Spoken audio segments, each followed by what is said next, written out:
ഇന്ന് ഞാൻ സ്റ്റാർട്ട് ചെയ്യാൻ പോകുന്നത് ഈ PYQൻ്റെ ബുക്കാണ്. ഇത് ഞാൻ ഓൾറെഡി കുറച്ചൊക്കെ പഠിച്ചിട്ടുണ്ട്, പക്ഷേ ഇന്ന് മുതൽ ഞാനത് റീസ്റ്റാർട്ട് ചെയ്യണം ഇതിൻ്റെ പഠനം. ഇതിൽ ഒരു 60 ദിവസം കൊണ്ട് ഈ 2 ബുക്കും ഞാൻ കംപ്ലീറ്റ് ചെയ്യണം എന്നാണ് വിചാരിച്ചിരിക്കുന്നത്. അതായത് ഒരു 30 പേജ് വെച്ച് ഡെയിലി പഠിച്ചു കഴിഞ്ഞാൽ നമുക്ക് ഈ 2 ബുക്കും കംപ്ലീറ്റ് ചെയ്യാനായിട്ട് സാധിക്കും. അപ്പോൾ എൻ്റെ ഒപ്പം പഠിക്കാനായിട്ട് നിങ്ങൾ കൂടുന്നുണ്ടെങ്കിൽ ഞാൻ ഈ സീരീസ് സ്റ്റാർട്ട് ചെയ്യുകയാണെന്ന് മുതൽ നമുക്കിപ്പോൾ വോളിയം 1 നിന്ന് സ്റ്റാർട്ട് ചെയ്യാം. വോളിയം 1 എന്ന് പറയുമ്പോൾ ഫസ്റ്റ് വരുന്നത് ഇതിൽ കേരള ചരിത്രമാണ്. അപ്പോൾ ഇന്ന് കേരള ചരിത്രത്തിലെ ഫസ്റ്റ് 30 പേജാണ് കംപ്ലീറ്റ് ചെയ്യാൻ പോകുന്നത്. ഇത് റാങ്ക് ഫയൽ അല്ല, PYQ മാത്രമേ ഉള്ളൂ. അപ്പോൾ നമുക്ക് ഇതിൽ 30 പേജ്, അതായത് ഇപ്പോൾ കേരള ചരിത്രത്തിലെ പ്രീവിയസ് ഇയർ ചോദിച്ചിട്ടുള്ള ക്വസ്റ്റ്യൻസ് മാത്രമാണ് ഇപ്പോൾ ഇതിൽ ഉണ്ടാവുക. അപ്പോൾ അങ്ങനെ ഒരു 30 പേജ് ഞാൻ കംപ്ലീറ്റ് ചെയ്യാനായിട്ട് പോവുകയാണ്. ഇത് ടാലൻറ്റിൻ്റെ ബുക്കാണ്. ടാലൻറ്റിൻ്റെ LDC മെയിൻസിന് വേണ്ടിയിട്ടുള്ള പ്രീവിയസ് ഇയറിലെ ക്വസ്റ്റ്യൻ പേപ്പേഴ്സും പിന്നെ അതിൻ്റെ റിലേറ്റഡ് ഫാക്ട്സും ഒക്കെ ഉള്ളൊരു ബുക്കാണ്. അപ്പോൾ ഇത് LDC മെയിൻസിനും ഡിഗ്രി പ്രിലിംസിനൊക്കെ ഭയങ്കര യൂസ്ഫുൾ ആണ്. അതുപോലെ +2 റിലേറ്റഡ് എക്സാംസ്, അങ്ങനെ ഒരു ഡിഗ്രി ലെവൽ പ്രിലിംസിൻ്റെ LDC മെയിൻസിൻ്റെ സിലബസിൽ വരുന്ന എല്ലാ എക്സാംസിനും ഡിഗ്രി മെയിൻസിനും യൂസ്ഫുൾ ആണ്. പക്ഷേ അതിന് കുറച്ചും കൂടെ ഡീറ്റെയിൽ ആയിട്ട് പഠിക്കണം. ഇത് പഠിച്ചാൽ നമുക്ക് ഡിഗ്രി പ്രിലിംസിന് ഭയങ്കര യൂസ്ഫുൾ ആയിരിക്കും. അപ്പോൾ നമുക്ക് സ്റ്റാർട്ട് ചെയ്യാം. അപ്പോൾ ഞാനിന്ന് തുടങ്ങുന്നത് കേരള ചരിത്രം, അതിലെ യൂറോപ്യന്മാരുടെ വരവുകളും സംഭാവനകളും അതാണ് പഠിക്കാൻ പോകുന്നത്. അപ്പോൾ അതിൽ ഫസ്റ്റ് പോർച്ചുഗീസുകാരെ കുറിച്ചാണ്. പോർച്ചുഗീസുകാരെ കുറിച്ചുള്ള ഫസ്റ്റ് ക്വസ്റ്റ്യൻ ഇതാണ്: ഇന്ത്യയിലെ രണ്ടാമത്തെ പോർച്ചുഗീസ് വൈസ്രോയി ആരായിരുന്നു എന്നാണ്. ഇന്ത്യയിലെ രണ്ടാമത്തെ പോർച്ചുഗീസ് വൈസ്രോയി ആയിരുന്നു അൽഫോൻസ ഡി അൽബുക്കർക്ക്. അൽഫോൻസ ഡി അൽബുക്കർക്കാണ് രണ്ടാമത്തെ പോർച്ചുഗീസ് വൈസ്രോയി. എന്തുകൊണ്ടാണ് രണ്ടാമത്തേന് ഇത്ര പ്രാധാന്യം? നമ്മളെപ്പോഴും ആദ്യത്തെ അല്ലേ പറയാം, പക്ഷേ ഇവിടെ രണ്ടാമത്തെയാണ് ആദ്യം പറഞ്ഞിരിക്കുന്നത്. എന്തുകൊണ്ടാണെന്ന് വെച്ചാൽ ഇന്ത്യയിൽ പോർച്ചുഗീസ് സാമ്രാജ്യത്തിന്റെ സ്ഥാപകനായിട്ട് അറിയപ്പെടുന്നതും പിന്നെ ഒരുപാട് കാര്യങ്ങളൊക്കെ ചെയ്തിട്ടുള്ളതും അൽഫോൻസ ഡി അൽബുക്കർക്ക് എന്ന പോർച്ചുഗീസ് വൈസ്രോയിയാണ്. അപ്പോൾ ഇന്ത്യയിലെ രണ്ടാമത്തെ പോർച്ചുഗീസ് വൈസ്രോയിയാണ് അൽഫോൻസ ഡി അൽബുക്കർക്ക്. അപ്പോൾ ആദ്യത്തെ പോർച്ചുഗീസ് വൈസ്രോയി ആരാണ്? ഫ്രാൻസിസ്കോ ഡി അൽമേഡയാണ് ഇന്ത്യയിലെ ആദ്യത്തെ പോർച്ചുഗീസ് വൈസ്രോയി. അദ്ദേഹത്തിന്റെ കാലഘട്ടം 1505 മുതൽ 1509 വരെയാണ് ഫ്രാൻസിസ്കോ ഡി അൽമേഡയുടെ കാലഘട്ടം. രണ്ടാമത്തെ പോർച്ചുഗീസ് വൈസ്രോയിയും ഇന്ത്യയിൽ പോർച്ചുഗീസ് സാമ്രാജ്യത്തിന്റെ സ്ഥാപകനായിട്ടും അറിയപ്പെടുന്നത് അൽബുക്കർക്കാണ്. അൽബുക്കർക്കിന്റെ കാലഘട്ടം 1509 മുതൽ 1515 വരെയാണ്. ഇനി രണ്ടാമത്തെ ചോദ്യം: ഇന്ത്യൻ സമുദ്രത്തിന്റെ ആധിപത്യത്തിന് വേണ്ടി കാർട്ടസ് വ്യവസ്ഥ നടപ്പിലാക്കിയ പാശ്ചാത്യ രാജ്യം ഏതായിരുന്നു? അപ്പോൾ കാർട്ടസ് വ്യവസ്ഥ എന്ന് വെച്ചാൽ സമുദ്രത്തിലെ വ്യാപാരത്തിന് മേൽ കുത്തക സ്ഥാപിക്കുന്നതിനുള്ള വ്യവസ്ഥയാണ് ഈ കാർട്ടസ് വ്യവസ്ഥ എന്ന് പറയുന്നത്. അപ്പോൾ ഈ കാർട്ടസ് വ്യവസ്ഥ നടപ്പിലാക്കിയ പാശ്ചാത്യ രാജ്യം ഏതായിരുന്നു? പോർച്ചുഗലാണത്. അടുത്ത ക്വസ്റ്റ്യൻ വരുന്നത്: ഇന്ത്യൻ സമുദ്രത്തിലെ വ്യാപാരത്തിന് മേൽ കുത്തക സ്ഥാപിക്കുന്നതിനുള്ള വ്യവസ്ഥയായ കാർട്ടസ് കൊണ്ടുവന്നതാരെന്നാണ്. നമ്മളിപ്പോൾ പറഞ്ഞ കാര്യമാണ്, പോർച്ചുഗീസുകാരാണ് അത് കൊണ്ടുവന്നത്. ഇനി നമ്മളിപ്പോൾ പറഞ്ഞതാണ് ഇന്ത്യയിലെ ആദ്യത്തെ പോർച്ചുഗീസ് വൈസ്രോയി ആയിരുന്നു ഫ്രാൻസിസ്കോ ഡി അൽമേഡ. 1505 മുതൽ 1509 വരെയായിരുന്നു കാലഘട്ടം. ഇന്ത്യയിലെ രണ്ടാമത്തെ പോർച്ചുഗീസ് വൈസ്രോയിയാണ് അൽബുക്കർക്ക്. 1509 മുതൽ 1515 വരെയായിരുന്നു കാലഘട്ടം. ഇനി അൽബുക്കർക്കിനെ കുറിച്ച് കുറച്ച് ഡീറ്റെയിൽസ് കൊടുത്തിട്ടുണ്ട്. ഇന്ത്യയിൽ പോർച്ചുഗീസ് സാമ്രാജ്യത്തിന്റെ സ്ഥാപകനായിട്ട് അറിയപ്പെടുന്നത് അൽബുക്കർക്കാണ്. ഇന്ത്യയിലെ രണ്ടാമത്തെ പോർച്ചുഗീസ് വൈസ്രോയി ആയിരുന്നു അൽബുക്കർക്ക്, പക്ഷേ അദ്ദേഹമാണ് ഇന്ത്യയിലെ പോർച്ചുഗീസ് സാമ്രാജ്യത്തിന്റെ സ്ഥാപകനായിട്ട് അറിയപ്പെടുന്നത്. ഇന്ത്യയിൽ പോർച്ചുഗീസ് കോളനിവൽക്കരണത്തിന് നേതൃത്വം നൽകിയ വൈസ്രോയി ആയിരുന്നു. അപ്പോൾ അദ്ദേഹം ചെയ്തിട്ടുള്ള കാര്യങ്ങളാണ് പറയുന്നത്. അൽബുക്കർക്ക് ഇന്ത്യയിലെ രണ്ടാമത്തെ പോർച്ചുഗീസ് വൈസ്രോയി ആയിരുന്നു. 1509 മുതൽ 1515 വരെയായിരുന്നു കാലഘട്ടം. ഇന്ത്യയിൽ പോർച്ചുഗീസ് കോളനിവൽക്കരണത്തിന് നേതൃത്വം നൽകിയ വൈസ്രോയിയാണ്. പിന്നെ അതുകൂടാതെ കോഴിക്കോട് നഗരം ആക്രമിച്ച പോർച്ചുഗീസ് വൈസ്രോയിയാണ്. പോർച്ചുഗീസുകാരും ഇന്ത്യക്കാരും തമ്മിലുള്ള വിവാഹത്തെ പ്രോത്സാഹിപ്പിച്ച പോർച്ചുഗീസ് വൈസ്രോയിയായിരുന്നു അൽബുക്കർക്ക്. അതായത് മിശ്ര കോളനി വ്യവസ്ഥ, അതാണ് പോർച്ചുഗീസുകാരും ഇന്ത്യക്കാരും തമ്മിലുള്ള വിവാഹത്തെ പ്രോത്സാഹിപ്പിച്ചിരുന്നു. അതിനെയാണ് മിശ്ര കോളനി വ്യവസ്ഥ എന്ന് പറയുന്നത്. മാനുവൽ കോട്ട പണി കഴിപ്പിച്ച പോർച്ചുഗീസ് ഭരണാധികാരിയായിരുന്നു അൽബുക്കർക്ക്.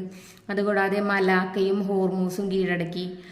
പിന്നെ കോഴിക്കോട് നഗരം ആക്രമിച്ചു എന്ന് നമ്മൾ പറഞ്ഞു. പിന്നെ ഗോവ പിടിച്ചെടുക്കാനായിട്ട് നേതൃത്വം നൽകിയ വൈസ്രോയി കൂടിയായിരുന്നു അൽബുക്കർക്ക്.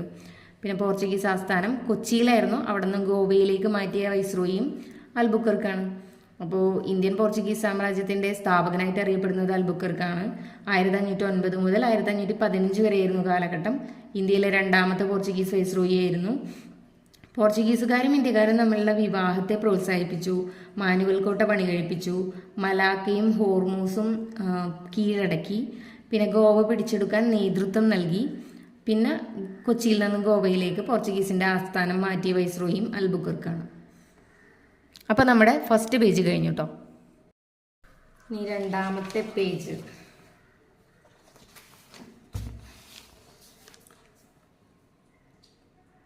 കടൽ മാർഗം ഇന്ത്യയിലെത്തിയ ആദ്യ യൂറോപ്യൻ ആരാണ്? വാസ്കോഡഗാമയാണ്. വാസ്കോഡഗാമ എന്നാണ് ആദ്യമായിട്ട് ഇന്ത്യയിലെത്തിയത്? 1498 മെയ് 20 വാസ്കോഡഗാമ ആദ്യമായിട്ട് ഇന്ത്യയിലെത്തിയത്. കടൽ മാർഗം ഇന്ത്യയിലെത്തിയ ആദ്യ യൂറോപ്യനാണ് വാസ്കോഡഗാമ. വാസ്കോഡഗാമ ആദ്യമായിട്ട് ഇന്ത്യയിലെത്തിയത് എന്നാണ്? 1498 മെയ് 20.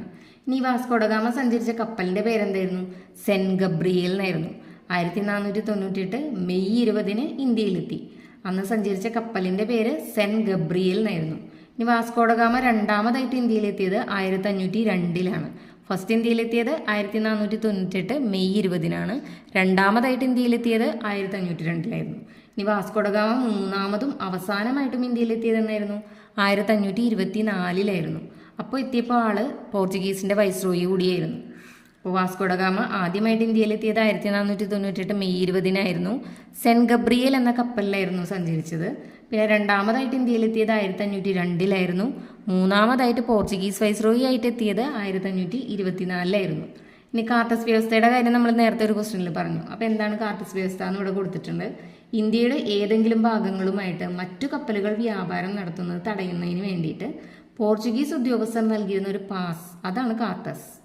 ഇന്ത്യയുടെ ഏതെങ്കിലും ഭാഗങ്ങളുമായിട്ട് മറ്റു കപ്പലുകൾ വ്യാപാരം നടത്തുന്നത് തടയാൻ വേണ്ടിയിട്ട് അങ്ങനെ പോർച്ചുഗീസ് ഉദ്യോഗസ്ഥർ നൽകിയിരുന്ന ഒരു പാസ്, അതാണ് കാർട്ടസ്. അപ്പോൾ ഓരോ ഏഷ്യൻ വ്യാപാര കപ്പലും തങ്ങളുടെ ചരക്കുകൾ കടത്തുന്നതിന് പോർച്ചുഗീസുകാർക്ക് ഒരു നിശ്ചിത സംഖ്യ കരം നൽകി കാർട്ടസ് സ്വന്തമാക്കണമായിരുന്നു. അപ്പോൾ കാർട്ടസിൽ ഉൾപ്പെടുത്തിയിരുന്ന വിവരങ്ങൾ ഇതൊക്കെയായിരുന്നു. കപ്പലിന്റെ വലുപ്പം, പിന്നെ അതിലെ കപ്പിത്താന്റെയും ജീവനക്കാരുടെയൊക്കെ വിവരങ്ങൾ, പിന്നെ ചരക്കിന്റെ വിവരങ്ങൾ, പിന്നെ എവിടെയാണ് എത്തിച്ചേരുന്നത് എന്നുള്ളത്, ആ തുറമുഖം ഏതാണ്. കാർട്ടസ് വാങ്ങാത്ത കപ്പലുകൾ കണ്ടുകെട്ടിയിട്ട് അതിലെ ജീവനക്കാരെ കൊല്ലുകയോ കപ്പലുകളിൽ അടിമയാക്കുകയോ ഒക്കെ ചെയ്തിരുന്നു. അപ്പം അതൊരു നിർബന്ധിതമായിട്ട് ചെയ്തിരുന്ന ഒരു കാര്യമാണ് കാർട്ടസ് വ്യവസ്ഥ എന്ന് പറയുന്നത്. പിന്നെ പറഞ്ഞിരിക്കുന്നത് കുഞ്ഞാലിമരക്കാരെ കുറിച്ചാണ്. കുഞ്ഞാലിമരക്കാരെ കുറിച്ച് വന്നിട്ടുള്ള ഒരു ക്വസ്റ്റ്യനാണ് പ്രീവിയസ് ഇയറിൽ.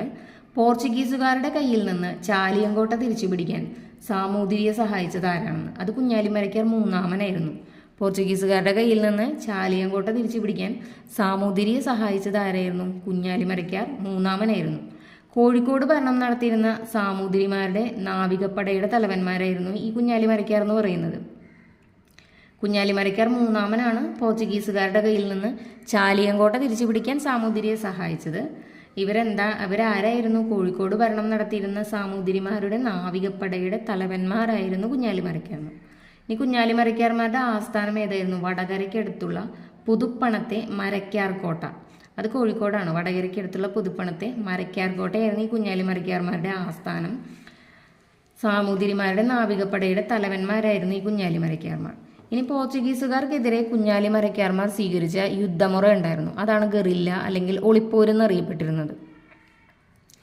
ചാലിയങ്കോട്ട തകർത്തത് കുഞ്ഞാലിമരക്കാർ മൂന്നാമനായിരുന്നു. നമ്മൾ പറഞ്ഞല്ലോ, ചാലിയങ്കോട്ട തിരിച്ചു പിടിക്കാനായിട്ട് സാമൂതിരിയെ സഹായിച്ചത് ആരാണ്? കുഞ്ഞാലിമരക്കാർ മൂന്നാമൻ. ഇന്ത്യൻ സമുദ്രങ്ങളുടെ അതിനായകൻ, മുസ്ലിങ്ങളുടെ രാജാവ് എന്നീ ബിരുദം സ്വീകരിച്ചത് ഈ കുഞ്ഞാലിമരക്കാർ നാലാമനായിരുന്നു കേട്ടോ. ഇന്ത്യൻ സമുദ്രങ്ങളുടെ അതിനായകൻ, മുസ്ലിങ്ങളുടെ രാജാവ് അങ്ങനെ എന്നീ ബിരുദങ്ങൾ സ്വീകരിച്ചത് കുഞ്ഞാലി നാലാമനായിരുന്നു. ചാലിയങ്കോട്ട തിരിച്ചു പിടിച്ച വർഷം പറഞ്ഞിരിക്കുന്നത് 1571. കുഞ്ഞാലിമരക്കാർ മൂന്നാമനാണ് സാമൂതിരിക്ക് വേണ്ടി പോർച്ചുഗീസുകാരുടെ കയ്യിൽ നിന്ന് ചാലിയങ്കോട്ട തിരിച്ചു പിടിച്ചത്. ചാലിയങ്കോട്ട തിരിച്ചു പിടിച്ച വർഷം 1571. ഇനി ചാലിയങ്കോട്ടയിലെ വിജയത്തെ പ്രകീർത്തിച്ചുകൊണ്ട് ഗാസി മുഹമ്മദ് എഴുതിയ ഒരു അറബി കാവ്യമുണ്ട്. അതാണ് ഫത്തുഹുൽ മുബീൻ. അതിൻ്റെ അർത്ഥം വ്യക്തമായ വിജയം എന്നാണ്. ഫത്തുഹുൽ മുബീൻ, വ്യക്തമായ വിജയം. അത് ചാലിയങ്കോട്ടയിലെ വിജയത്തെ പ്രകീർത്തിച്ചുകൊണ്ട് ഗാസി മുഹമ്മദ് എഴുതിയ അറബി കാവ്യമാണ്. അപ്പം നമ്മുടെ രണ്ടാമത്തെ പേജും കഴിഞ്ഞു കേട്ടോ. ഇനി ബ്രിട്ടീഷുകാരെ കുറിച്ചാണ് പറയുന്നത്. കേരളത്തിൽ ബ്രിട്ടീഷുകാരുടെ പ്രത്യക്ഷ ഭരണത്തിലുണ്ടായിരുന്ന മേഖലയായിരുന്നു മലബാർ. കേരളത്തിൽ ബ്രിട്ടീഷുകാരുടെ പ്രത്യക്ഷ ഭരണത്തിലുണ്ടായിരുന്ന മേഖലയായിരുന്നു മലബാർ. ഈ മലബാർ ബ്രിട്ടീഷുകാർക്ക് ലഭിക്കാനിടയാക്കിയ ഒരു ഉടമ്പടിയുണ്ട്. അതാണ് ശ്രീരംഗപട്ടണം ഉടമ്പടി. മലബാർ ബ്രിട്ടീഷുകാർക്ക് ലഭിക്കാനിടയാക്കിയ ഉടമ്പടിയാണ് ശ്രീരംഗപട്ടണം ഉടമ്പടി. ശ്രീരംഗപട്ടണം ഉടമ്പടിയുടെ വർഷം എന്നാണ് 1792 ആ ഉടമ്പടി പ്രകാരം ടിപ്പു സുൽത്താനിൽ നിന്ന് ബ്രിട്ടീഷുകാർക്ക് മലബാർ ലഭിച്ചു. അപ്പോൾ ബ്രിട്ടീഷുകാരുടെ പ്രത്യക്ഷ ഭരണത്തിൽ ഉണ്ടായിരുന്ന മേഖലയാണ് മലബാർ. ഇത് ബ്രിട്ടീഷുകാർക്ക് ലഭിക്കാനിടയാക്കിയ ഉടമ്പടിയാണ് ശ്രീരംഗപട്ടണം ഉടമ്പടി. അത് ഏത് വർഷമായിരുന്നു? 1792. അപ്പോൾ ഈ ഉടമ്പടി പ്രകാരം ടിപ്പു സുൽത്താനിൽ നിന്ന് ബ്രിട്ടീഷുകാർക്ക് മലബാർ ലഭിച്ചു. ഇനി മലബാർ ബ്രിട്ടീഷ് ഭരണത്തിന് കീഴിലായല്ലോ. അങ്ങനെ ഈ പ്രസ്താവനയുമായി ബന്ധപ്പെട്ട ശരിയായ വസ്തുതകളേവ? അതാണ് അടുത്ത ക്വസ്റ്റ്യൻ. അപ്പോൾ ഒന്നാമത്തെ പറഞ്ഞിരിക്കുന്നത് ശ്രീരംഗപട്ടണം ഉടമ്പടി പ്രകാരമാണെന്ന്. അത് നമ്മളിപ്പോൾ തന്നെ പറഞ്ഞതാണ്. അപ്പോൾ ശരിയായ സ്റ്റേറ്റ്മെൻ്റ് ആണ്. നെക്സ്റ്റ് പറഞ്ഞിരിക്കുന്നത് കാനിങ് പ്രഭുവിൻ്റെ തീരുമാനം അനുസരിച്ചെന്നാണ്. അങ്ങനെ ഒരു കാര്യം ഇവിടെ പറയുന്നില്ല. അപ്പോൾ അത് തെറ്റാണ്. ഇനി അടുത്തത് മൈസൂർ യുദ്ധത്തിൽ ടിപ്പുവിൻ്റെ തോൽവിയെ തുടർന്ന്. അപ്പോൾ അത് ശരിയാണ്. മൈസൂർ യുദ്ധത്തിൽ ടിപ്പുവിൻ്റെ തോൽവിയെ തുടർന്നാണ് ഇങ്ങനെ ഒരു ഉടമ്പടി ഉണ്ടാക്കിയിട്ട് ഈ ഉടമ്പടി പ്രകാരം ബ്രിട്ടീഷുകാർക്ക് മലബാർ ലഭിക്കുന്നത്. അപ്പോൾ മലബാർ ബ്രിട്ടീഷ് ഭരണത്തിന് കീഴിലായി എന്നുള്ളതിൻ്റെ ശരിയായ അതിനോട് കണക്റ്റഡ് ആയിട്ട് വരുന്ന ശരിയായ സ്റ്റേറ്റ്മെൻറ്റുകളാണ് ശ്രീരംഗപട്ടണം ഉടമ്പടി പ്രകാരം, പിന്നെ മൈസൂർ യുദ്ധത്തിൽ ടിപ്പുവിൻ്റെ തോൽവിയെ തുടർന്ന് ടിപ്പു സുൽത്താനിൽ നിന്ന് ബ്രിട്ടീഷുകാർക്ക് മലബാർ ലഭിച്ചു. ഏത് ഉടമ്പടി പ്രകാരം? ശ്രീരംഗപട്ടണം ഉടമ്പടി പ്രകാരം. അത് ഏത് വർഷം? 1792. ഇനി താഴെ ബ്രിട്ടീഷ് കോളനിവൽക്കരണത്തിൻ്റെ വളർച്ച എന്ന് പറഞ്ഞൊരു ടേബിൾ കൊടുത്തിട്ടുണ്ട്. അതിൽ മലബാർ എന്ന് പറഞ്ഞ പ്രദേശം 1792 നമ്മൾ പറഞ്ഞു ശ്രീരംഗപട്ടണം ഉടമ്പടി പ്രകാരം ടിപ്പു സുൽത്താനിൽ നിന്ന് ബ്രിട്ടീഷുകാർക്ക് മലബാർ ലഭിച്ചു. പിന്നെ 1800 മലബാർ മദ്രാസ് സർക്കാരിൻ്റെ കീഴിലായി എന്ന് പറയുന്നുണ്ട്. അപ്പോൾ 1792 ശ്രീരംഗപട്ടണം ഉടമ്പടി പ്രകാരം ടിപ്പു സുൽത്താനിൽ നിന്ന് ബ്രിട്ടീഷുകാർക്ക് മലബാർ ലഭിച്ചു. പിന്നീട് 1800 മലബാർ മദ്രാസ് സർക്കാരിൻ്റെ കീഴിലായി. പിന്നെ 1791 അതിന് മുൻപുള്ള ഒരു കാര്യമാണ് പറയുന്നത്. കൊച്ചി ബ്രിട്ടീഷുകാരുമായുള്ള ഉടമ്പടി പ്രകാരം ഇംഗ്ലീഷുകാരുടെ സാമന്തരാജ്യമായി മാറി. 1800 കൊച്ചി മദ്രാസ് സർക്കാരിൻ്റെ നിയന്ത്രണത്തിലായി. അപ്പോൾ 1800 മലബാറും കൊച്ചിയും ഒക്കെ മദ്രാസ് സർക്കാരിൻ്റെ നിയന്ത്രണത്തിലായി. 1791 കൊച്ചി ഇംഗ്ലീഷുകാരുടെ സാമന്തരാജ്യമായി. മലബാർ ഈ ശ്രീരംഗപട്ടണം ഉടമ്പടി പ്രകാരം ടിപ്പു സുൽത്താനിൽ നിന്ന് ബ്രിട്ടീഷുകാർക്ക് ലഭിച്ചു. പിന്നെ ഒരു കാര്യം പറയുന്നത് SCRT പ്രകാരം 1792 കൊച്ചി രാജാവ് ബ്രിട്ടീഷ് മേൽക്കോയ്മ അംഗീകരിച്ച് കപ്പം കൊടുക്കാൻ നിർബന്ധിതനായി എന്ന് പറയുന്നുണ്ട്. അപ്പോൾ ബ്രിട്ടീഷുകാരുടെ സാമന്തരാജ്യമായിട്ട് മാറി കൊച്ചി. അതുകൂടാതെ കൊച്ചി രാജാവ് കപ്പം കൊടുക്കാൻ നിർബന്ധിതരായി. ആർക്ക്? ബ്രിട്ടീഷുകാർക്ക്. 1800 മലബാറും കൊച്ചിയൊക്കെ മദ്രാസ് സർക്കാരിൻ്റെ നിയന്ത്രണത്തിലായി. ഇനി തിരുവിതാംകൂർ 1795 ബ്രിട്ടീഷുകാരുമായുള്ള ഉടമ്പടി പ്രകാരം ബ്രിട്ടീഷ് മേൽക്കോയ്മ അംഗീകരിച്ചു. 1805 ബ്രിട്ടീഷുകാരുമായുള്ള ഉടമ്പടി പ്രകാരം തന്നെ തിരുവിതാംകൂർ ബ്രിട്ടീഷുകാരുടെ ഒരു സൈനിക സഖ്യരാജ്യമായിട്ട് മാറി. അപ്പോൾ തിരുവിതാംകൂർ 1795 ബ്രിട്ടീഷ് മേൽക്കോയ്മ അംഗീകരിച്ചു. 1805 ബ്രിട്ടീഷുകാരുടെ ഒരു സൈനിക സഖ്യരാജ്യമായിട്ട് മാറി. അപ്പോൾ നമ്മുടെ മൂന്നാമത്തെ പേജും കഴിഞ്ഞു. ഇനി ബ്രിട്ടീഷുകാരുടെ സംഭാവനകൾ റിലേറ്റഡ് ആയിട്ടുള്ള ക്വസ്റ്റ്യൻസ് ആണ്. മലയാളത്തിലെ ആദ്യ വ്യാകരണ ഗ്രന്ഥം തയ്യാറാക്കിയത് ആഞ്ചലോസ് ഫ്രാൻസിസ് ആണ് മലയാളത്തിലെ ആദ്യ വ്യാകരണ ഗ്രന്ഥം തയ്യാറാക്കിയത്. രാജ്യസമാചാരം എന്ന പത്രം ആരംഭിച്ചത് ആരാണ്? ഹെർമൻ ഗുണ്ടർട്ട് ആണ് രാജ്യസമാചാരം എന്ന പത്രം ആരംഭിച്ചത്.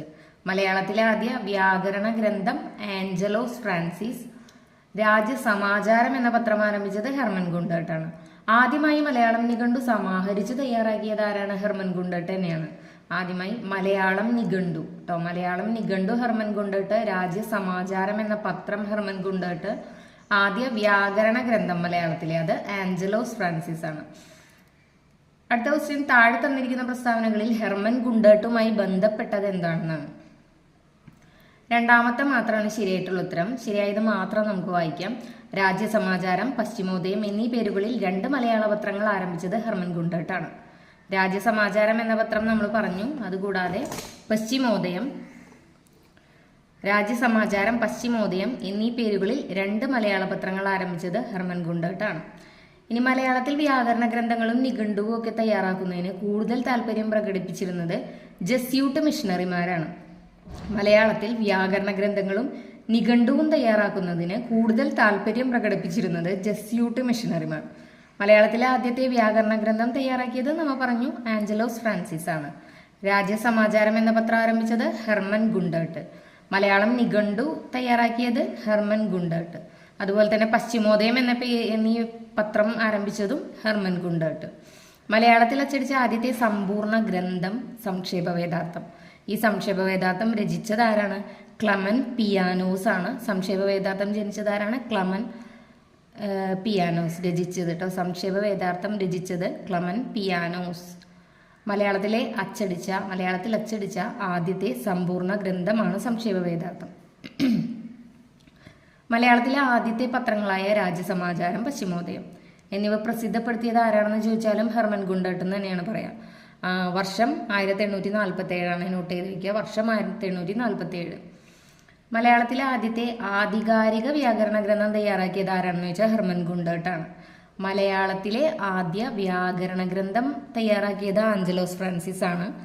മലയാളത്തിലെ ആദ്യത്തെ ആധികാരിക വ്യാകരണ ഗ്രന്ഥം ചോദിച്ചാൽ ഹെർമൻ ഗുണ്ടർട്ടാണ്. അപ്പോൾ നമ്മുടെ 4ാമത്തെ പേജും കഴിഞ്ഞു. ഇനി നെക്സ്റ്റ്, മലയാളത്തിലെ ആദ്യത്തെ നിഘണ്ടു രൂപപ്പെടുത്തിയത് അർണോസ് പാതിരിയാണ്. അപ്പോൾ മലയാളത്തിലെ ആദ്യ വ്യാകരണ ഗ്രന്ഥം ആഞ്ചലോസ് ഫ്രാൻസിസ്. മലയാളത്തിലെ ആധികാരിക വ്യാകരണ ഗ്രന്ഥം ആദ്യമായിട്ട് തയ്യാറാക്കിയത് ഹെർമൻ ഗുണ്ടർട്ട്. ഇനി മലയാളത്തിലെ ആദ്യ നിഘണ്ടു അർണോസ് പാതിരി. മലയാളം നിഘണ്ടു സമാഹരിച്ച് തയ്യാറാക്കിയത് ഹെർമൻ ഗുണ്ടർട്ട്. ഇംഗ്ലീഷ് മലയാളം നിഘണ്ടു തയ്യാറാക്കിയത് ബെഞ്ചമിൻ ബെയ്ലി 1846. മലയാളം ഇംഗ്ലീഷ് നിഘണ്ടു തയ്യാറാക്കിയത് ഹെർമൻ ഗുണ്ടർട്ട്. ക്ലിയർ ആണോ? മലയാളത്തിലെ ആദ്യത്തെ നിഘണ്ടു രൂപപ്പെടുത്തിയത് അർണോസ് പാതിരിയാണ്. ആദ്യത്തെ നിഘണ്ടു കേട്ടോ. മലയാളത്തിലെ ആദ്യത്തെ നിഘണ്ടു അർണോസ് പാതിരി. ഇംഗ്ലീഷ് മലയാളം നിഘണ്ടു ബെഞ്ചമിൻ ബെയ്ലി. മലയാളം ഇംഗ്ലീഷ് നിഘണ്ടു ഹെർമൻ ഗുണ്ടർട്ട്. മലയാളത്തിലെ ആദ്യത്തെ നിഘണ്ടു സമാഹരിച്ച് തയ്യാറാക്കിയത്, അതായത് മലയാളത്തിലെ ആദ്യത്തെ നിഘണ്ടു അല്ല, ആദ്യമായി മലയാളം നിഘണ്ടു സമാഹരിച്ച് തയ്യാറാക്കിയെന്നുള്ള ചോദ്യത്തിൻ്റെ ഉത്തരം ഹെർമൻ ഗുണ്ടർട്ടാണ്. സമാഹരിച്ച് തയ്യാറാക്കിയത് ഹെർമൻ ഗുണ്ടർട്ടാണ്. ഇനി മലയാളത്തിലെ ആദ്യത്തെ നിഘണ്ടു തയ്യാറാക്കിയത് ചോദിച്ചാൽ അർണോസ് പാതിരിയാണ്. ഇംഗ്ലീഷ് മലയാളം നിഘണ്ടു ബെഞ്ചമിൻ ബെയ്ലി 1846. മലയാളം ഇംഗ്ലീഷ് നിഘണ്ടു ഡോക്ടർ ഹെർമൻ ഗുണ്ടർട്ട്. ഇനി അടുത്തത് വിദ്യാഭ്യാസ മേഖലയെ പറ്റിയുള്ള പ്രീവിയസ് ഇയർ ക്വസ്റ്റ്യൻസ് ആണ്. കേരളത്തിലെ വിദ്യാഭ്യാസ രംഗത്ത് പ്രവർത്തിച്ച ക്രിസ്ത്യൻ മിഷണറി സംഘമായ ബേസൽ ഇവാഞ്ചലിക്കൽ മിഷൻ താഴെ പറയുന്നതിൽ ഏത് ഭാഗം കേന്ദ്രീകരിച്ചാണ് പ്രവർത്തനം നടത്തിയത്? മലബാർ ആണ്. കേരളത്തിലെ വിദ്യാഭ്യാസ രംഗത്ത് പ്രവർത്തിച്ച ക്രിസ്ത്യൻ മിഷണറി സംഘമാണ് ബേസൽ ഇവാഞ്ചലിക്കൽ മിഷൻ. അത് ഏത് ഭാഗം കേന്ദ്രീകരിച്ചാണ് പ്രവർത്തനം നടത്തിയതെന്ന് വെച്ചാൽ മലബാർ. ബാസൽ, മലബാർ, അങ്ങനെ കണക്ട് ചെയ്ത് വെക്കാം. എന്തെങ്കിലും കണക്ഷൻ ഉണ്ടെങ്കിൽ നമുക്ക് ഓർത്തെടുക്കാൻ എളുപ്പമായിരിക്കും. അടുത്ത question, London mission society LMS, church mission society CMS, basal evangelical mission BEM. Malabar മേഖലയിലെ വിദ്യാഭ്യാസ പ്രവർത്തനങ്ങൾക്ക് ഇവരിൽ ആരാണ് നേതൃത്വം നൽകിയത്?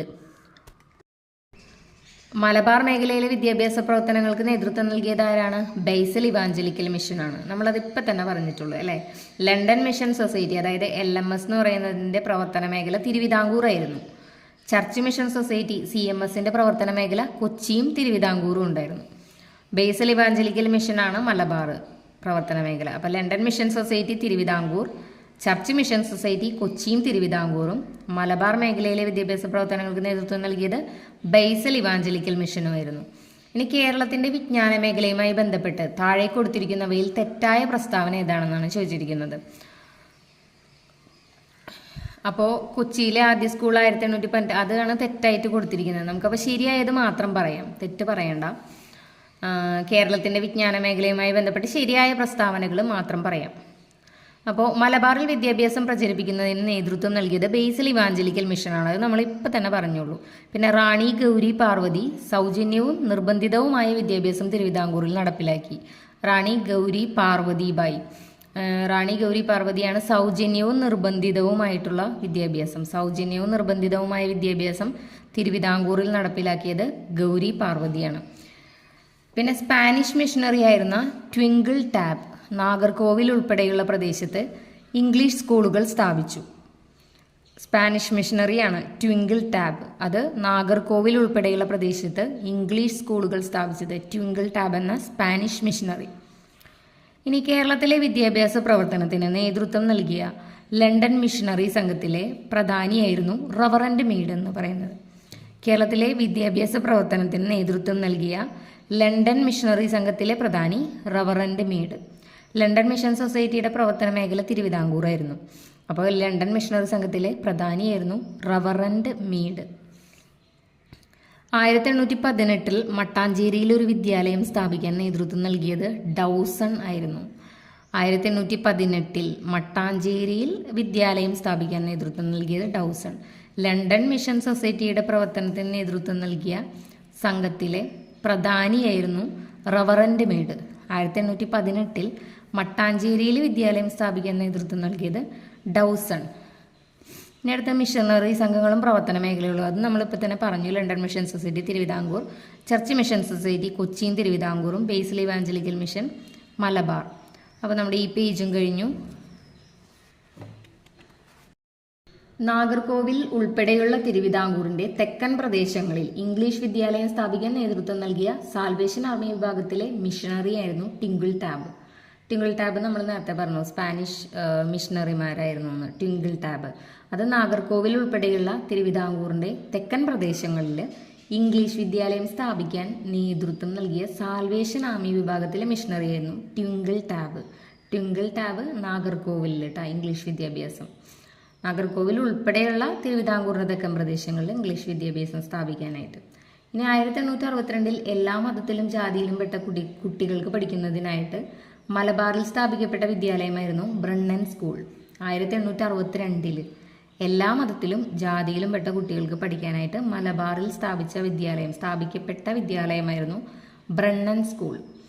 പ്രാഥമിക വിദ്യാഭ്യാസം സൗജന്യവും നിർബന്ധിതവുമാക്കിയ തിരുവിതാംകൂർ ഭരണാധികാരിയായിരുന്നു റാണി ഗൗരി പാർവതിബായി എന്ന് നമ്മൾ ഇപ്പം തന്നെ പറഞ്ഞതാണ്. അപ്പോൾ വിദ്യാഭ്യാസം ഗവൺമെന്റിന്റെ കടമയാണെന്ന് പ്രഖ്യാപിച്ച തിരുവിതാംകൂർ ഭരണാധികാരി എന്ന് ചോദിച്ചാലും റാണി ഗൗരി പാർവതിബായി ആണ്. കാരണം പ്രാഥമിക വിദ്യാഭ്യാസം സൗജന്യവും നിർബന്ധവുമാക്കിയ തിരുവിതാംകൂർ ഭരണാധികാരി ചോദിച്ച റാണി ഗൗരി പാർവതിബായി ആണ്. പ്രാഥമിക വിദ്യാഭ്യാസം പാർവതിബായി, അങ്ങനെ കണക്ട് ചെയ്തേക്കുക. പ്രാഥമിക വിദ്യാഭ്യാസം പാർവതിബായി. അപ്പോൾ വിദ്യാഭ്യാസം ഗവൺമെന്റിന്റെ കടമയാണെന്ന് പ്രഖ്യാപിച്ചതും ഗൗരി പാർവതിബായി. അതുപോലെ തന്നെ 1817 വിദ്യാലയങ്ങൾ സർക്കാർ ഏറ്റെടുത്തു. അതും ഈ ഗൗരി പാർവതിബായിയുടെ കാലത്താണ്. 1817 വിദ്യാലയങ്ങൾ സർക്കാർ ഏറ്റെടുത്തു. ഇനി താഴെ പറയുന്ന വസ്തുതകളിൽ ശരിയായത് എഴുതാൻ പറഞ്ഞിട്ടുണ്ട്. അപ്പോൾ 1789 ടിപ്പു സുൽത്താൻ കേരളം ആക്രമിച്ചത് 1789, അത് ശരിയാണ്. 1789 ടിപ്പു സുൽത്താൻ കേരളം ആക്രമിച്ചത്. പിന്നെ 788 ശങ്കരാചാര്യർ ജനിച്ചത്. 788 ശങ്കരാചാര്യർ ജനിച്ചത്. 1341 വെള്ളപ്പൊക്കത്തെ തുടർന്ന് മുസിരിസ് തുറമുഖം അപ്രത്യക്ഷമാവുകയും കൊച്ചി തുറമുഖം രൂപം കൊള്ളുകയും ചെയ്യുന്നു. അത് 1341 വെള്ളപ്പൊക്കത്തെ തുടർന്ന് മുസിരിസ് തുറമുഖം അപ്രത്യക്ഷമാവുകയും കൊച്ചി തുറമുഖം രൂപം കൊള്ളുകയും ചെയ്തു. പിന്നെ അപ്പോൾ ഈ 3 സ്റ്റേറ്റ്മെൻറ്റ്സ് ആണ് ഇതിൽ ശരിയായിട്ടുള്ളത്. ഇനി അതിൻ്റെ റിലേറ്റഡ് ആയിട്ടുള്ള കുറച്ച് കാര്യങ്ങൾ വന്നിട്ടുണ്ട്. കേരളത്തിലെ ക്രൈസ്തവ സഭയെ റോമിനോട് വിധേയത്വമുള്ളവരാക്കി മാറ്റാൻ ഉദയംപേരൂരിൽ നടത്തിയ പുരോഹിത സമ്മേളനം. അതായത് ഇവിടെ ഉദയംപേര് കൂനംകുരിശ് സത്യത്തിൻ്റെ ആ ഒരു ഡേറ്റ് ഇയർ പറഞ്ഞിട്ടുണ്ട്. അത് തെറ്റിയാണ് അതിൽ കൊടുത്തിരിക്കുന്നത്. അപ്പോൾ അത് റിലേറ്റഡ് ആണ് ഇവിടെ ഫാക്ട്സ് കൊടുത്തിരിക്കുന്നത്. കേരളത്തിലെ ക്രൈസ്തവ സഭയെ റോമിനോട് വിധേയത്വമുള്ളവരാക്കി മാറ്റാനായിട്ട് ഉദയംപേരൂരിൽ ഒരു പുരോഹിത സമ്മേളനം നടത്തി. അതിൻ്റെ പേരാണ് ഉദയംപേരൂർ സുന്നഹദോസ്. അത് നടന്നത് AD 1599 അപ്പോൾ സൈനോഡ് ഓഫ് ഡയംപർ എന്നാണ് അറിയപ്പെട്ടിരുന്നത്. അതായത് ഉദയംപേരൂർ സുന്നഹദോസ്. ജൂൺ 20 മുതൽ 26 വരെ എന്ന ഡേറ്റ് കൊടുത്തിട്ടുണ്ട്. ജസ്റ്റ് നോട്ട് ചെയ്യും, ജസ്റ്റ് കേട്ടിരിക്കുക. ഇനി 813 പേര് ഉദയംപേരൂർ സുന്നഹദോസിൽ പങ്കെടുത്തു. അതായത് ഒരു 133 കത്തനാർ, 20 ഡീക്കന്മാർ, 160 സാധാരണക്കാർ, ഓരോ ഇടവകളെ പ്രതിനിധീകരിച്ചിട്ട്. ഇനി ഉദയംപേരൂരിൽ സുന്നഹദോസിൽ അധ്യക്ഷത വഹിച്ചത് അലക്സിസ് ഡി മെനസിസ് എന്ന് പറഞ്ഞ ആളാണ്. ഉദയംപേരൂർ സുന്നഹദോസ് നടന്നല്ലോ, അപ്പോൾ അതിൽ അധ്യക്ഷത വഹിച്ചത് അലക്സിസ് ഡി മെനസിസ്. ഉദയംപേരൂർ സുന്നഹദോസ് നടന്നത് ഏത് ഇയറാണ്? AD 1599 കേരളത്തിലെ ക്രൈസ്തവ സഭയെ റോമിനോട് വിധേയത്വമുള്ളവരാക്കി മാറ്റാനായിട്ട് നടത്തിയൊരു പുരോഹിത സമ്മേളനം, അതാണ് ഉദയംപേരൂർ സുന്നഹദോസ്. അപ്പോൾ അതിൽ അധ്യക്ഷത വഹിച്ചത് അലക്സിസ് ഡി മെനസിസ്. ഇനി ഈ സുന്നഹദോസ് തീരുമാനങ്ങളിൽ കേരളത്തിലെ സുറിയാനി ക്രിസ്ത്യാനികളൊക്കെ എതിർപ്പ് പ്രകടമാക്കി. അങ്ങനെ AD 1653 ജനുവരി 3 മട്ടാഞ്ചേരിയിലുള്ള ഒരു പഴയ കുരിശിനു മുന്നിൽ സമ്മേളിച്ച് ഇലത്തീൻ ബിഷപ്പുകാരുടെ തീരുമാനങ്ങൾ അംഗീകരിക്കില്ലെന്ന് ഇവർ പ്രതിജ്ഞ ചെയ്തു. അതാണ് കൂനംകുരിശു പ്രതിജ്ഞ. അപ്പോൾ അതിൻ്റെ വർഷം എന്ന് പറയുന്നത് 1653 1653 AD 1653 ജനുവരി 3.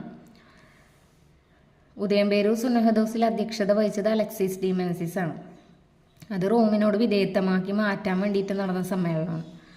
അപ്പോൾ ഈ തീരുമാനങ്ങളിൽ എതിർപ്പ് പ്രകടിപ്പിച്ചുകൊണ്ട് സുറിയാനി ക്രിസ്ത്യാനികൾ എതിർപ്പ് പ്രകടിപ്പിച്ചുകൊണ്ട് 1653 ജനുവരി 3 മട്ടാഞ്ചേരിയിലെ പഴയ കുരിശിനു മുന്നിൽ സമ്മേളിച്ച് ഈ ലത്തീൻ ബിഷപ്പുമാരുടെ തീരുമാനങ്ങൾ അംഗീകരിക്കില്ലെന്ന് പ്രതിജ്ഞ ചെയ്തു. അതാണ് കൂനംകുരിശ് പ്രതിജ്ഞ. അത് AD 1653 ജനുവരി 3. ഇനി ഈ കൂനംകുരിശ് പ്രതിജ്ഞയ്ക്ക് കാരണമായത് എന്താണ്? ബാബിലോണിയൻ സുറിയാനി ബിഷപ്പായ മാർ അഹറ്റല്ലയെ പോർച്ചുഗീസുകാർ വധിച്ചു എന്നൊരു പ്രചാരണം നടന്നു. അതാണ് ഈ പ്രതിജ്ഞ ഉണ്ടാവാനായിട്ടുള്ള ഒരു മെയിൻ കാരണം എന്ന് പറയുന്നത്. ബാബിലോണിയൻ സുറിയാനി ബിഷപ്പായിട്ടുള്ള മാർ അഹറ്റല്ലയെ പോർച്ചുഗീസുകാർ വധിച്ചു, അങ്ങനെ ഒരു പ്രചാരണം നടന്നു. ഇനി കൂനംകുരിശ് പ്രതിജ്ഞയ്ക്ക് ശേഷം സുറിയാനികൾ മെത്രാപ്പൊലീത്തയായി അഭിഷേകം ചെയ്ത വ്യക്തിയാണ് ആർച്ച് ഡീക്കൻ തോമസ്.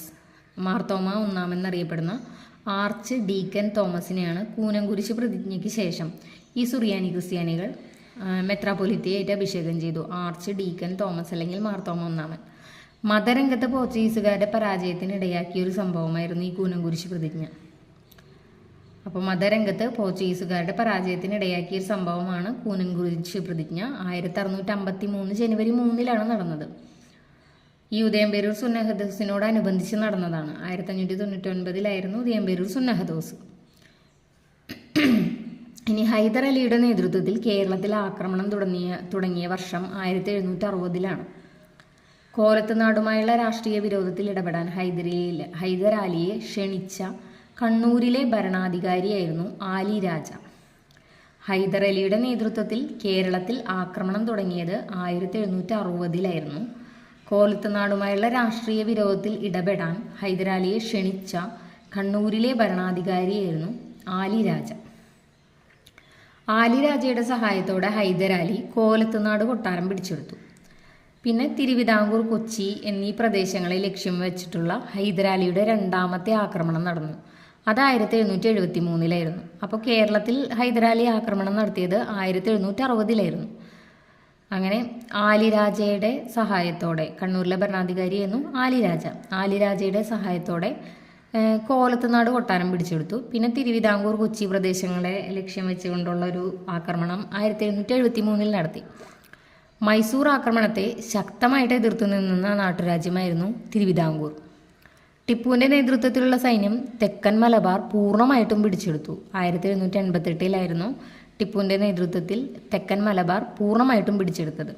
ടിപ്പുവിൻ്റെ കേരളത്തിലെ ആസ്ഥാനം ഫറൂഖാണ് ടിപ്പുവിൻ്റെ കേരളത്തിലെ ആസ്ഥാനം. അപ്പോൾ ടിപ്പു സുൽത്താൻ ഭരണകാലത്ത് മലബാറിലുള്ള എല്ലാ ഭരണാധികാരികളുമായിട്ടും ഉടമ്പടിയിൽ ഏർപ്പെട്ട അദ്ദേഹത്തിൻ്റെ ഒരു ഉദ്യോഗസ്ഥനുണ്ടായിരുന്നു. അതാണ് അർഷാദ് ബെഗ് ഖാൻ. അതായത് മലബാറിലെ എല്ലാ ഭരണാധികാരികളെയും അവരോടൊക്കെ ബെഗ് ചെയ്തിരുന്നു എന്നുള്ളത് അങ്ങനെ ഒന്ന് കണക്ട് ചെയ്ത് വെച്ചാൽ മതി. ടിപ്പു സുൽത്താൻ്റെ കാലത്ത് മലബാറിലെ എല്ലാ ഭരണാധികാരികളുമായിട്ട് ഉടമ്പടിയിൽ ഏർപ്പെട്ട, അതായത് അവരോടൊക്കെ ബെഗ് ചെയ്ത് നടന്ന ഒരു അദ്ദേഹത്തിൻ്റെ ഉദ്യോഗസ്ഥനായിരുന്നു അർഷാദ് ബെഗ് ഖാൻ. മൈസൂർ ഭരണാധികാരികൾ പുകയില, ചന്ദനം, തേക്ക്, നാളികേരം, കുരുമുളക് ഇതൊക്കെ സർക്കാരിൻ്റെ കുത്തകയാക്കി മാറ്റി. ഏതൊക്കെയായിരുന്നു? പുകയില, ചന്ദനം, തേക്ക്, നാളികേരം, കുരുമുളക് ഇതൊക്കെ സർക്കാരിൻ്റെ കുത്തകയാക്കി മാറ്റി. മലബാറിലെ റോഡുകളുടെ തുടക്കക്കാരനായിട്ട് അറിയപ്പെടുന്നത് ടിപ്പു സുൽത്താനാണ് കേട്ടോ. മലബാറിലെ റോഡുകളുടെ തുടക്കക്കാരനായിട്ട് അറിയപ്പെടുന്നത് ആരാണ്? ടിപ്പു സുൽത്താനാണ്. ഇനി ഇവിടെ ശങ്കരാചാര്യരെ കുറിച്ച് പറഞ്ഞിട്ടുണ്ട്. ശങ്കരാചാര്യരുടെ കാലഘട്ടം നമ്മൾ പറഞ്ഞു AD 788 788 ആണ് ജനിച്ചത്. 820 വരെയാണ് അദ്ദേഹത്തിൻ്റെ കാലഘട്ടം. AD 788 മുതൽ 820 വരെയാണ് ശങ്കരാചാര്യരുടെ കാലഘട്ടം. ജന്മസ്ഥലം കാലടിയാണ്, എറണാകുളത്തുള്ള കാലടിയാണ്.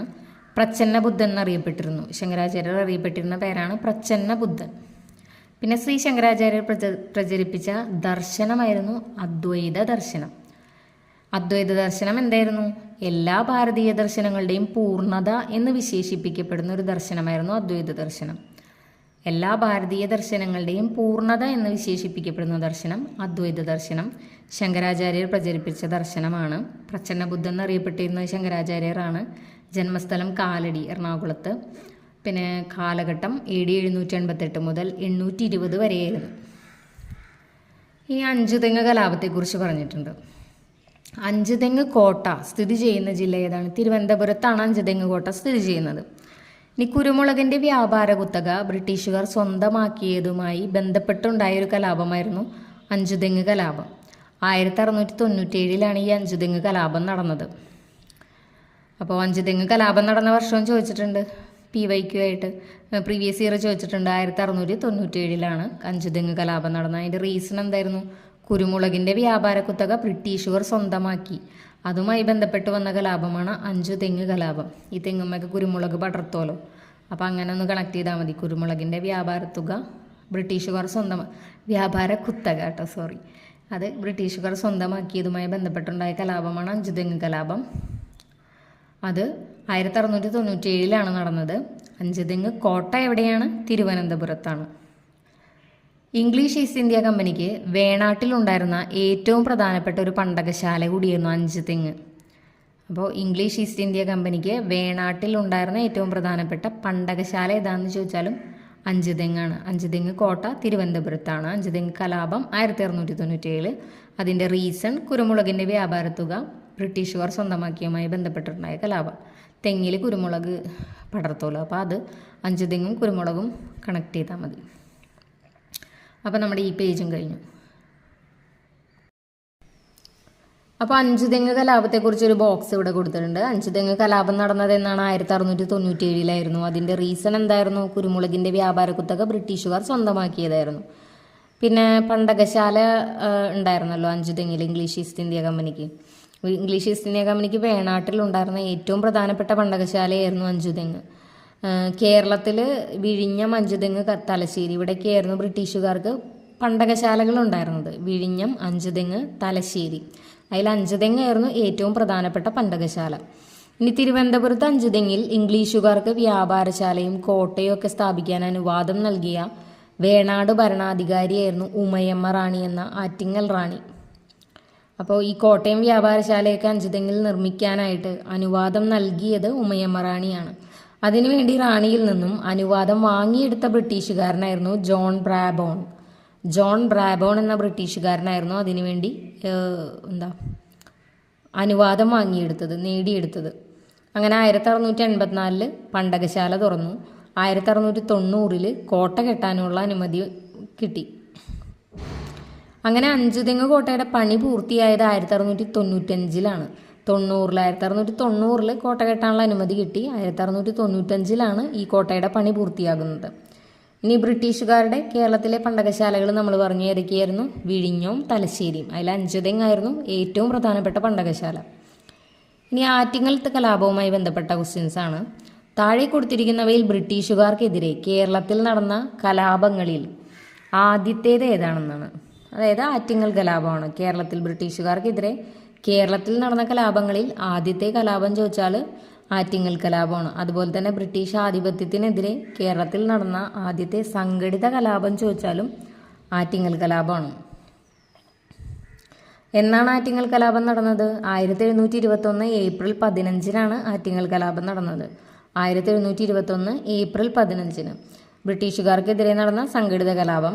പിന്നെ ബ്രിട്ടീഷുകാർക്കെതിരെ കേരളത്തിൽ നടന്ന കലാപങ്ങളിൽ ആദ്യത്തേത് അങ്ങനെ ചോദിച്ചാലും ആറ്റിങ്ങൽ കലാപം 1721 ഏപ്രിൽ 15 ഇനി ആറ്റിങ്ങൽ കലാപവുമായി ബന്ധപ്പെട്ട് യോജിക്കാത്ത പ്രസ്താവന ഏതെന്ന് ചോദിച്ചിട്ടുണ്ട്. നമുക്കിതിൽ യോജിക്കുന്നത് മാത്രം പറയാം, ശരിയുത്തരം മാത്രം പറയാം.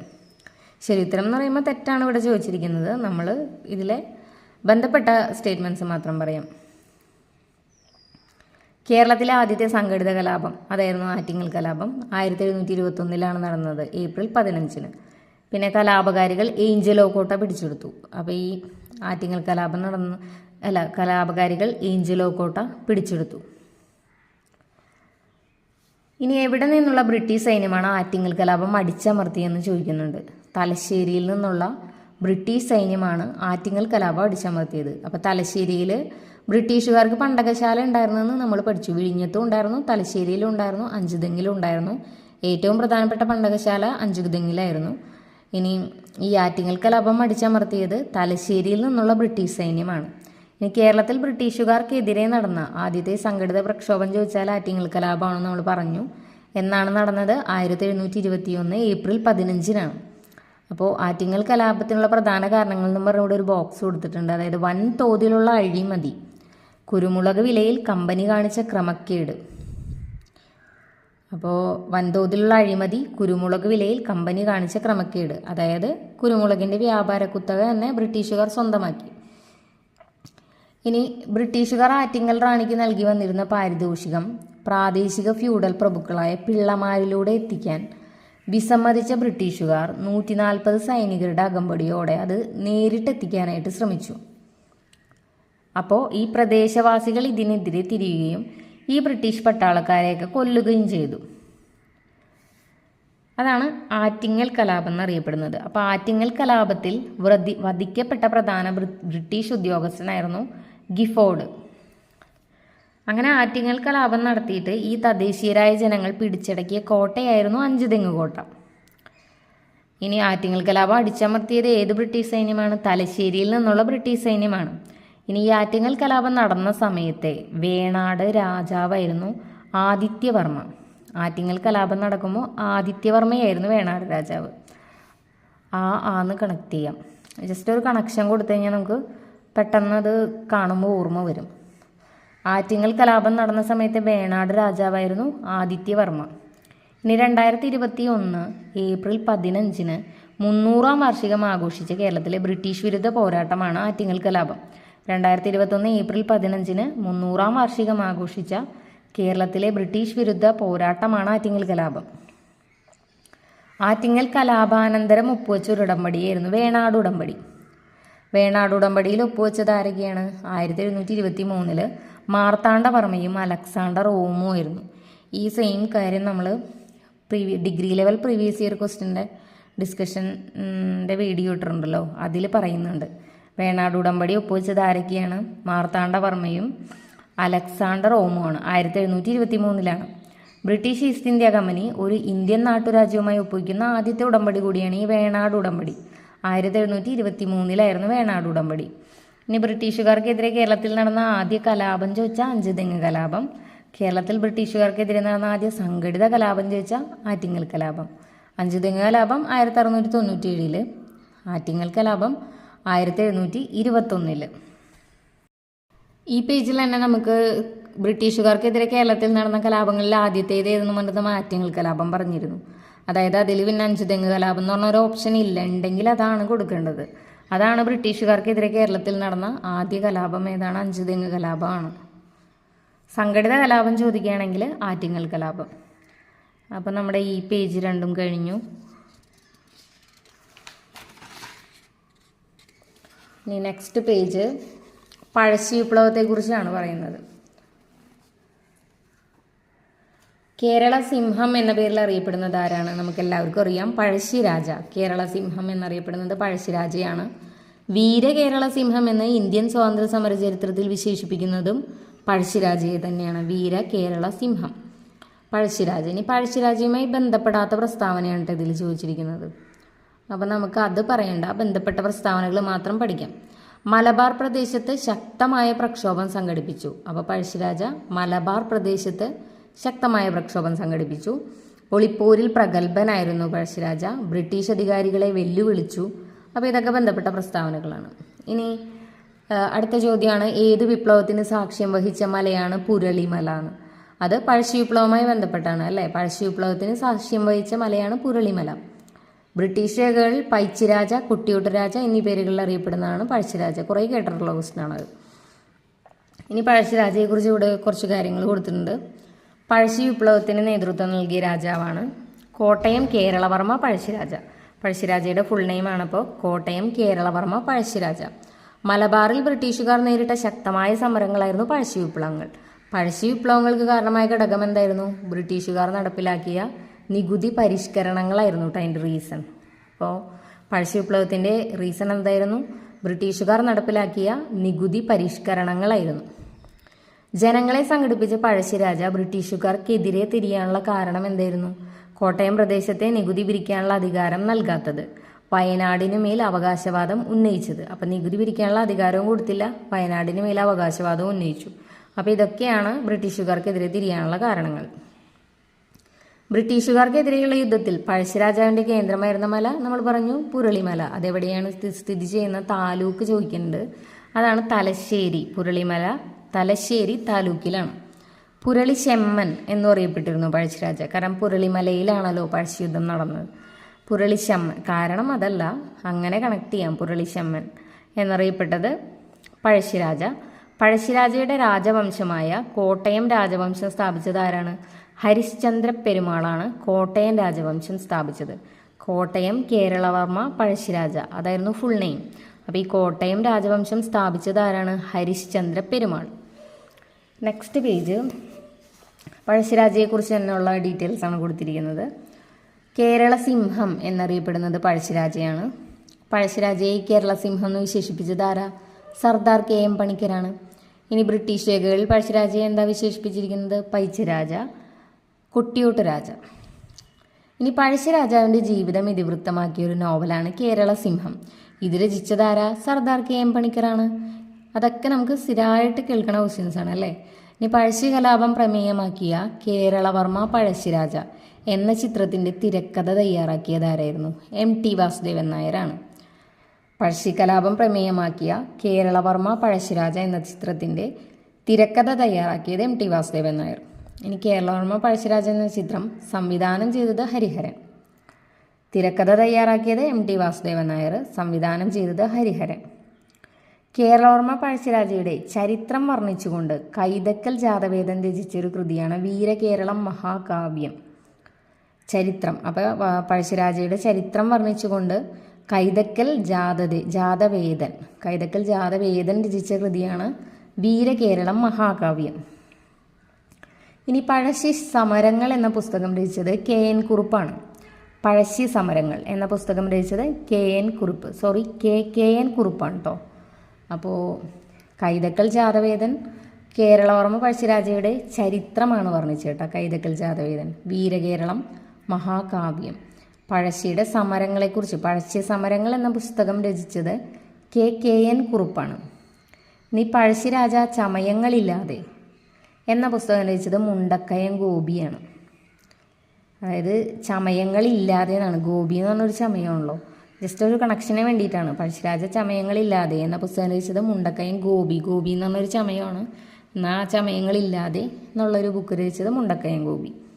പഴശ്ശിരാജാവിൻ്റെ ജീവിതം ഇതിവൃത്തമാക്കി കേരള സിംഹം എന്ന പേരിൽ ചരിത്ര നോവൽ രചിച്ചത് സർദാർ KM പണിക്കരാണ്. ബ്രിട്ടീഷുകാർക്ക് പിടികൊടുക്കാതെ തൻ്റെ വജ്രമോതിരം വിഴുങ്ങിയാണ് പഴശ്ശിരാജ ആത്മഹത്യ ചെയ്തത് എന്ന് പരാമർശിക്കുന്ന നോവലാണ് കേരള സിംഹം. അപ്പോൾ കേരളവർമ്മ പഴശ്ശിരാജയുടെ ചരിത്രം വർണ്ണിച്ചുകൊണ്ടുള്ള കൃതി കൈതക്കൽ ജാതവേദൻ്റെ വീരകേരളം മഹാകാവ്യം. ചരിത്രം എന്ന് പറയുമ്പോൾ വലിയൊരു ബുക്കായിരിക്കുമല്ലോ, അപ്പം മഹാകാവ്യമായിരുന്നു ജാതവേദൻ നമ്പൂതിരിയുടെ. ഇനി പഴശ്ശി സമരങ്ങൾ KN കുറുപ്പ്. പഴശ്ശിരാജ ചമയങ്ങളില്ലാതെ, അതായത് ഗോപി, മുണ്ടക്കയം ഗോപി. അപ്പോൾ നെക്സ്റ്റ് പേജ് ഇനി ഒന്നാം പഴശ്ശി വിപ്ലവത്തെക്കുറിച്ചാണ് പറയുന്നത്. ഒന്നാം പഴശ്ശി കലാപം അവസാനിപ്പിച്ചത് 1797 ഒന്നാം പഴശ്ശി വിപ്ലവത്തിനുള്ള ഏറ്റവും പ്രധാനപ്പെട്ട കാരണം എന്തായിരുന്നു? ബ്രിട്ടീഷുകാരുടെ തെറ്റായ നികുതി നയം. പിന്നെ വയനാടിന് അവകാശവാദം പ്രഖ്യാപിച്ചു അല്ലേ.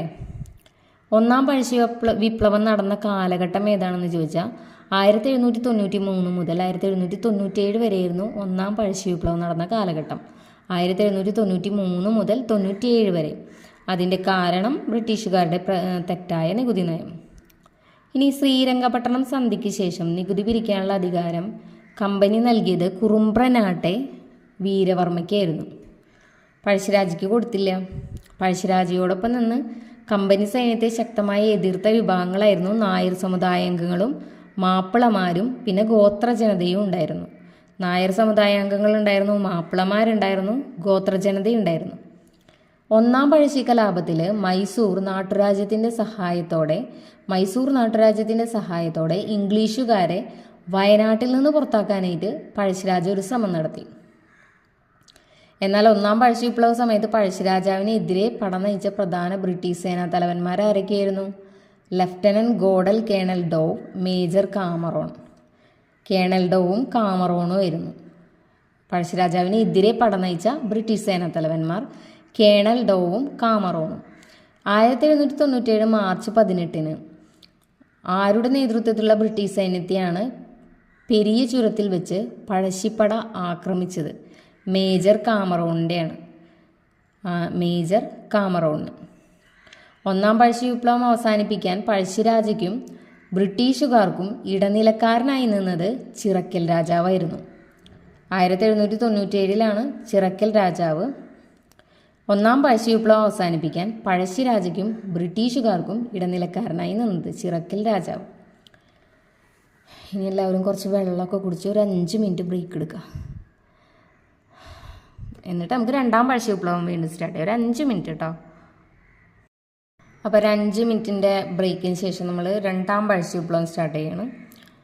രണ്ടാം പഴശ്ശി വിപ്ലവം അതിൻ്റെ ക്വസ്റ്റ്യൻ എന്ന് പറയുന്നത് എടച്ചേന കുങ്കൻ നായർ, തലയ്ക്കൽ ചന്തു, കണ്ണവത്ത് ശങ്കരൻ നമ്പ്യാർ, കൈതേരി അമ്പു ഇവരൊക്കെ ഏത് കലാപവുമായി ബന്ധപ്പെട്ടിരിക്കുന്നു എന്നാണ് ചോദിച്ചിരിക്കുന്നത്. ഇവരൊക്കെ നമുക്ക് പരിചയമുള്ള പേരാണ് അല്ലേ, പഴശ്ശി കലാപവുമായി ബന്ധപ്പെട്ടവരാണ്.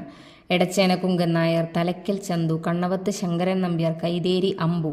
അതിൽ കണ്ണവത്ത് ശങ്കരൻ നമ്പ്യാർ മാത്രം ചിലപ്പോൾ കുറച്ച് പരിചയക്കുറവ് തോന്നാം. ബാക്കി എടച്ചേന കുങ്കൻ, തലയ്ക്കൽ ചന്തു, കൈതേരി അമ്പു നമുക്ക് നല്ല സുപരിചിതരായ പേരാണ്. കണ്ണവത്ത് ശങ്കരൻ നമ്പ്യാരും ഉണ്ട്. ഇവർ ബന്ധപ്പെട്ടിരിക്കുന്നത് പഴശ്ശി കലാപവുമായിട്ടാണ്. പഴശ്ശി കലാപ സമയത്ത് തകർക്കപ്പെട്ട ഏഷ്യയിലെ തന്നെ ആദ്യത്തെയും ഏറ്റവും വലുതുമായ കറുവാത്തോട്ടം എവിടെയാണെന്ന് ചോദിച്ചിട്ടുണ്ട്. അത് അഞ്ചരക്കണ്ടിയിലാണ്. പഴശ്ശി കലാപ സമയത്ത് തകർക്കപ്പെട്ട ഏഷ്യയിലെ തന്നെ ആദ്യത്തെയും ഏറ്റവും വലുതുമായ കറുവാത്തോട്ടം അഞ്ചരക്കണ്ടിയിലാണ്. ഇനി വയനാടൻ വനങ്ങൾ കേന്ദ്രീകരിച്ച് ബ്രിട്ടീഷുകാർക്കെതിരെ ഒളിപ്പോർ യുദ്ധം നടത്തിയത് ആരാണെന്ന് ചോദിച്ചാലും പഴശ്ശിരാജയാണ്. നമ്മൾ പറഞ്ഞിരുന്നു ഒളിപ്പോർ യുദ്ധത്തിൽ പ്രഗത്ഭനായിരുന്നു പഴശ്ശിരാജാന്ന്. അപ്പോൾ രണ്ടാം പഴശ്ശി വിപ്ലവം നടന്ന കാലഘട്ടം എന്നാണ് 1800 മുതൽ 1805 വരെയാണ്. ഒന്നാം പഴശ്ശി വിപ്ലവത്തിൻ്റെ കാലഘട്ടം എന്നാണ് 1793 മുതൽ 97 വരെയാണ്. രണ്ടാം പഴശ്ശി വിപ്ലവ കാലഘട്ടം 1800 മുതൽ 1805 വരെയാണ്. നാലാം മൈസൂർ യുദ്ധത്തിൻ്റെ അനന്തരഫലമായിരുന്നു രണ്ടാം പഴശ്ശി വിപ്ലവം. നാലാം മൈസൂർ യുദ്ധത്തിൻ്റെ അനന്തരഫലം അതായിരുന്നു രണ്ടാം പഴശ്ശി വിപ്ലവം. രണ്ടാം പഴശ്ശി വിപ്ലവത്തിൻ്റെ പെട്ടെന്നുണ്ടായ കാരണം എന്താ? ബ്രിട്ടീഷുകാർ വയനാട് പിടിച്ചെടുക്കാൻ ശ്രമിച്ചതാണ്. അപ്പോൾ ഒന്നാം പഴശ്ശി വിപ്ലവത്തിൻ്റെ മെയിനായിട്ടുള്ള കാരണം എന്ന് വെച്ചാൽ തെറ്റായ നികുതി നയമായിരുന്നു. രണ്ടാം പഴശ്ശി വിപ്ലവത്തിൽ ബ്രിട്ടീഷുകാർ വയനാട് പിടിച്ചെടുക്കാൻ ശ്രമിച്ചതായിരുന്നു. അപ്പോൾ ബ്രിട്ടീഷുകാർക്കെതിരെ പൊരുതാൻ പഴശ്ശിരാജാവിനെ സഹായിച്ച ആദിവാസി വിഭാഗമായിരുന്നു കുറിച്യർ. പഴശ്ശിരാജയുടെ പ്രധാനമന്ത്രിയായിരുന്നു കണ്ണവത്ത് ശങ്കരൻ നമ്പ്യാർ. പഴശ്ശിരാജയുടെ പ്രധാനമന്ത്രിയുടെ പേരെന്തായിരുന്നു? കണ്ണവത്ത് ശങ്കരൻ നമ്പ്യാർ. ആദിവാസി വിഭാഗം പഴശ്ശിരാജാവിനെ ഹെൽപ്പ് ചെയ്തതായിരുന്നു കുറിച്യർ. ഇനി പഴശ്ശിരാജാവിൻ്റെ സർവ്വസൈന്യാധിപൻ ആരായിരുന്നു? കൈതേരി അമ്പു നായർ. സർവ്വസൈന്യാധിപൻ കൈതേരി അമ്പു നായർ, പ്രധാനമന്ത്രി കണ്ണവത്ത് ശങ്കരൻ നമ്പ്യാർ, സഹായിച്ച ആദിവാസി വിഭാഗം കുറിച്യർ. ബ്രിട്ടീഷുകാർക്കെതിരെ പഴശ്ശിരാജ ആവിഷ്കരിച്ച യുദ്ധതന്ത്രമായിരുന്നു ഗറില്ല യുദ്ധം അല്ലെങ്കിൽ ഒളിപ്പോർ. വയനാടൻ വനങ്ങൾ കേന്ദ്രീകരിച്ചാണ് പഴശ്ശിരാജ ബ്രിട്ടീഷുകാർക്കെതിരെ ഒളിപ്പോർ യുദ്ധം നടത്തിയത്. അപ്പോൾ ബ്രിട്ടീഷുകാർക്കെതിരെയുള്ള യുദ്ധത്തിൽ പഴശ്ശിരാജാവിനെ സഹായിച്ചത് ആരൊക്കെയായിരുന്നു? ചെമ്പൻ പോക്കർ, കൈതേരി അമ്പു നായർ, എടച്ചേന കുങ്കൻ നായർ, വയനാട്ടിലെ കുറിച്യർ നേതാവായ തലയ്ക്കൽ ചന്തു, പിന്നെ അത്തൻ ഗുരുക്കൾ. അപ്പോൾ ചെമ്പൻ പോക്കർ, കൈതേരി അമ്പു നായർ, എടച്ചേന കുങ്കൻ നായർ, വയനാട്ടിലെ കുറിച്യർ നേതാവായ തലയ്ക്കൽ ചന്തു, പിന്നെ അത്തൻ ഗുരുക്കൾ. ഇവരൊക്കെയാണ് പഴശ്ശിരാജയെ ബ്രിട്ടീഷുകാർക്കെതിരെയുള്ള യുദ്ധത്തിൽ പഴശ്ശിരാജയെ സഹായിച്ചത്. ഫോണൊന്നും തട്ടിപ്പോയി. ഇനി എടച്ചേന കുങ്കൻ, തലയ്ക്കൽ ചന്തു എന്നിവർ ചേർന്ന് പനമരം കോട്ട പിടിച്ചെടുത്തത് 1802 1800 രണ്ടാം പഴശ്ശി വിപ്ലവം ആരംഭിച്ചു. 1802 എടച്ചേന കുങ്കനും തലയ്ക്കൽ ചന്തുവും കൂടെ ചേർന്ന് പനമരം കോട്ട പിടിച്ചെടുത്തു. ഇനി തലയ്ക്കൽ ചന്തുവിൻ്റെ സ്മാരകം സ്ഥിതി ചെയ്യുന്നത് ഈ പനമരത്താണ് കേട്ടോ. വയനാട്ടിലുള്ള പനമരം അവിടെയാണ് തലയ്ക്കൽ ചന്തുവിൻ്റെ സ്മാരകം സ്ഥിതി ചെയ്യുന്നത്. പഴശ്ശി വിപ്ലവത്തെ അടിച്ചമർത്തിയ ബ്രിട്ടീഷ് സൈന്യാധിപനായിരുന്നു കേണൽ ആർതർ വെല്ലസ്ലി. പഴശ്ശി വിപ്ലവത്തെ അടിച്ചമർത്തിയ ബ്രിട്ടീഷ് സൈന്യാധിപൻ ആരായിരുന്നു? Colonel Arthur Wellesley. പഴശ്ശിരാജ മരണമടഞ്ഞത് 1805 നവംബർ 30 മാവിലാംതോട്, വയനാടുള്ള മാവിലാംതോട് എന്ന് പറഞ്ഞ സ്ഥലത്ത് വെച്ചിട്ടായിരുന്നു കൊല്ലപ്പെട്ടത്. 1805 നവംബർ 30 മരണമടഞ്ഞത്. പഴശ്ശി വിപ്ലവത്തെ അടിച്ചമർത്തിയ ബ്രിട്ടീഷ് സൈന്യാധിപൻ ആരായിരുന്നു? Colonel Arthur Wellesley. 1802 എടച്ചേനക്കുങ്കനും തലക്കൽ ചന്തുവും ചേർന്ന് പനമരം കോട്ട പിടിച്ചെടുത്തത്. ഈ പനമരത്താണ്, വയനാടുള്ള പനമരം, അവിടെയാണ് തലക്കൽ ചന്തു സ്മാരകം സ്ഥിതി ചെയ്യുന്നത്. അപ്പോൾ ഇനി നെക്സ്റ്റ് പേജ്